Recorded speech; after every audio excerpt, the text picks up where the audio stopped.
The aircraft carrying General Secretary To Lam and the high-level Vietnamese delegation touched down at Phnom Penh International Airport on a calm yet heavy morning.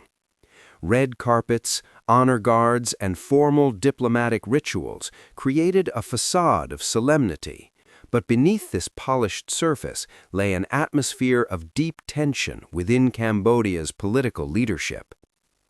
On the ceremonial platform, warm handshakes and diplomatic smiles were displayed for the cameras, yet behind closed doors, a high-stakes geopolitical negotiation was unfolding, one that would shape the future of Cambodia's economy, security, and international standing. Officially, the visit was framed as a friendly diplomatic exchange aimed at strengthening solidarity among the three Indochinese nations. In reality, however, it was far more consequential, a strategic bargaining process over the survival of a nation grappling with economic decline, political instability, and growing regional isolation. At the heart of the discussions was a striking pledge from Prime Minister Hun Sen, a commitment to dismantle all online scam operations across Cambodia before April. This was not a symbolic declaration, but a self-imposed red line. It served both as an admission of responsibility to the international community and as a necessary condition for receiving urgent economic, trade, and security assistance from Vietnam and Laos. To understand why Hun Sen made such a forceful commitment, one must examine Cambodia's recent trajectory. Over the past decade, Phnom Penh had leaned heavily toward China in its foreign policy, betting that massive Chinese investment would transform the country into a regional economic hub. Instead, the results were deeply problematic. Nowhere is this failure more visible than in Sihanoukville. Once touted as the second Macau, a glittering center of tourism, entertainment, and investment, the city rapidly deteriorated. Abandoned complexes, half-built hotels, and Chinese-controlled special economic zones proliferated. Rather than prosperity, Sihanoukville became a haven for high-tech criminal syndicates engaged in human trafficking, cyber fraud, and transnational crime. As a result, legitimate investors fled, international tourists stayed away, and Cambodia increasingly came to be seen as a security liability in Southeast Asia. Meanwhile, escalating border tensions with Thailand further weakened Phnom Penh's diplomatic position and strained its economy. In this context, Hun Sen faced a painful realization. China was not the reliable protector he had assumed. As Cambodia's economy spiraled downward and its reputation collapsed under the label of scam capital, Beijing offered little more than vague promises of future infrastructure projects. Worse still, the very Chinese-run economic zones that were supposed to fuel growth had become lawless enclaves where Cambodian authorities had minimal control. Hun Sen gradually understood that he had placed too much trust in a pragmatic partner more interested in geopolitical leverage than Cambodia's long-term well-being. When conflict with Thailand intensified and China remained passive, Phnom Penh found itself cornered. In desperation, Hun Sen turned back toward his traditional neighbors, Vietnam and Laos.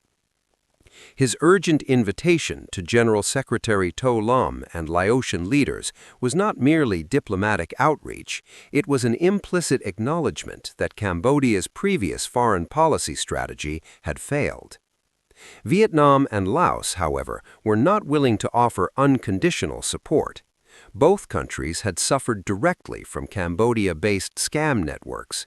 Thousands of their citizens had been deceived, trafficked, exploited, or extorted. Thus, a tacit but strategic agreement emerged. Phnom Penh must clean up its criminal landscape in exchange for comprehensive economic aid. Under this understanding, Vietnam and Laos pledged to expand market access, improve infrastructure connectivity, invest in energy projects, and stimulate trade to help revive Cambodia's economy. In return, Hun Sen committed to eliminating all major scam centers before April. This was not just a security initiative, but a turning point in Cambodia's foreign policy. Most of the criminal networks operating in Cambodia were led by Chinese-linked syndicates disguised as investors, embedded within areas under strong Chinese influence. Hun Sen's vow to crack down, including holding provincial leaders accountable for failures, meant confronting powerful pro-China interest groups entrenched within the system. This was a risky move, but also a necessary one. Hun Sen understood that continued tolerance of criminal enterprises would condemn Cambodia to permanent stigma and economic stagnation. Conversely, decisive action could restore the country's credibility and revive its prospects. For Vietnam, assisting Cambodia was both a humanitarian responsibility and a strategic imperative. Each year, Vietnamese citizens lose hundreds of millions of dollars to scams originating from Cambodian territory. Eliminating these networks would reduce cross-border crime, enhance regional stability, and protect Vietnam's national security. As part of the cooperation framework, Vietnam agreed to advance key infrastructure projects such as the Phnom Penh-Ba Viet-Moc Bai Expressway, expand trade ties, and provide energy support. In exchange, Cambodia was required to complete the remaining 16% of border demarcation and ensure better conditions for ethnic Vietnamese communities living within its borders. Hun Sen, in a weakened position, accepted these terms. He knew that only Vietnam's market could absorb Cambodia's surplus agricultural products, and electricity imports from Vietnam and Laos were essential to curb inflation. Moreover, public backing from Vietnam and Laos helped bolster Hun Sen's political legitimacy, especially as he prepared to transfer power to his son, Hun Manet. A chaotic, crime-ridden country would undermine any political succession. Regional analysts remain cautious. Hun Sen has a reputation for pragmatism and shifting alliances. Yet this time, the stakes are extraordinarily high. His political legacy, his family's future, and Cambodia's survival are all on the line. His willingness to confront Chinese-linked criminal networks signals a significant shift in Cambodia's strategic thinking. Hun Sen appears to have recognized that reliance on a distant superpower is far less reliable than strong ties with immediate neighbors. Vietnam, for its part, has demonstrated strategic foresight and generosity.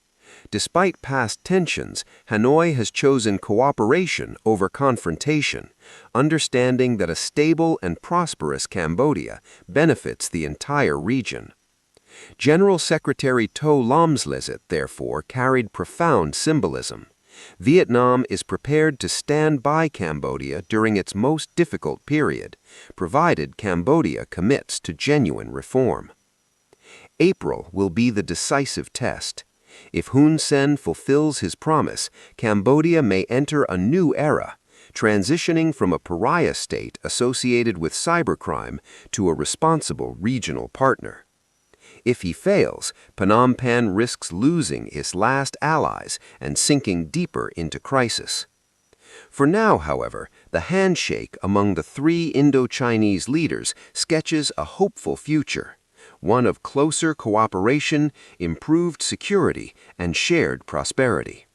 In the twilight of his political career, Hun Sen may have made his most important decision, returning to his neighbors and prioritizing national stability over foreign patronage. Thank you for watching this story. If you found it meaningful, please subscribe, turn on notifications, and share this video. And now it's time to say goodbye. Thank you for staying with Societal Stories.